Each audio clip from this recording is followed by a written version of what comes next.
quote that we got off of the uNight website on their page on what sort of support they need. And this is from a mother of 7 and also watching over 3 orphans. Her name is Mary, and they all live in a displacement camp. She says, "The whole world watches as our children die. Nobody cares anymore. If they did, then somebody would have come and stopped the war.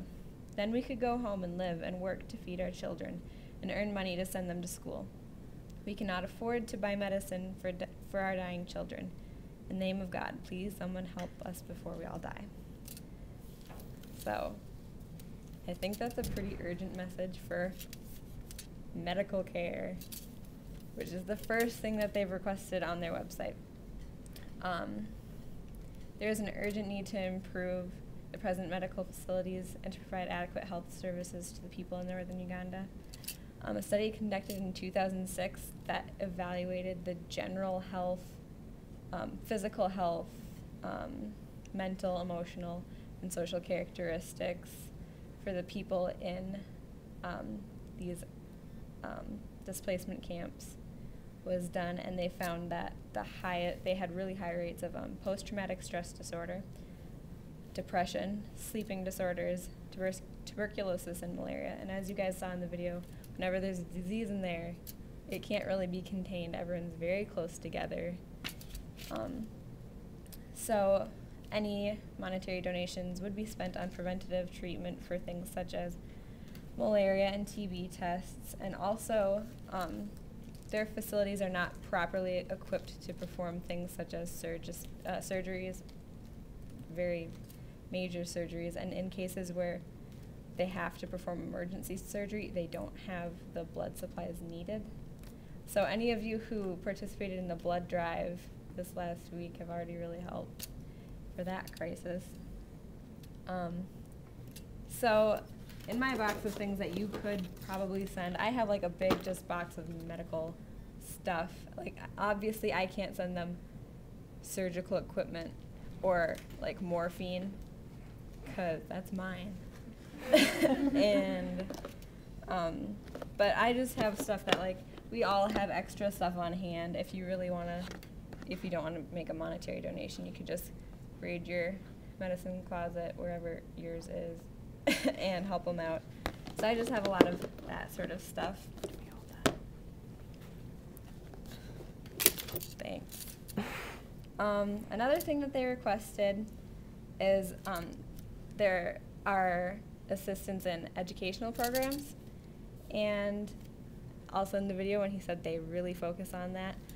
If you've been in Wheeler, they have a whole stack of books like Critical Thinking, which they would probably love and eat up, and Literacy Rates, oh ho ho,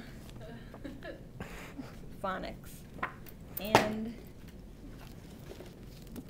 Reading and Learning to Read.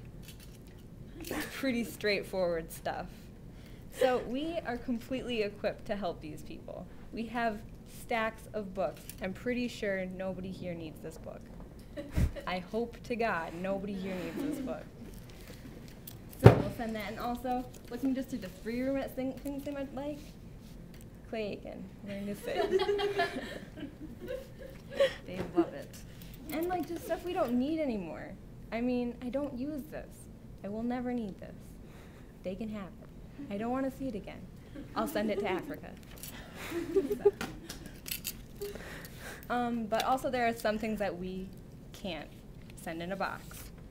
Some reasons for lack of education in northern Uganda are things such as security, lack of an actual building, classrooms, desks, latrines and water, a shortage of qualified teachers, illness, and commuting, night commuting, because these schools aren't in these camps. They have to leave the safety of these camps to go to school, and many of them are legitimately pretty scared to do that.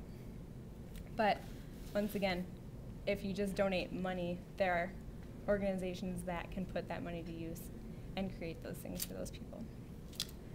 Another thing that they asked for and that we have, that we can give, is clothes.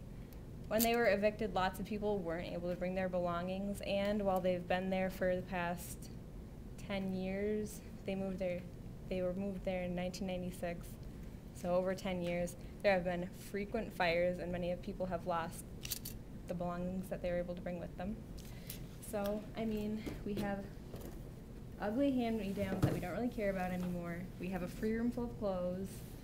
We have things that don't fit us anymore. We can give that pretty easily as well. So, and the last thing that they requested on the website, this seems kind of like, oh, we need this, but not, yeah. They want sports equipment.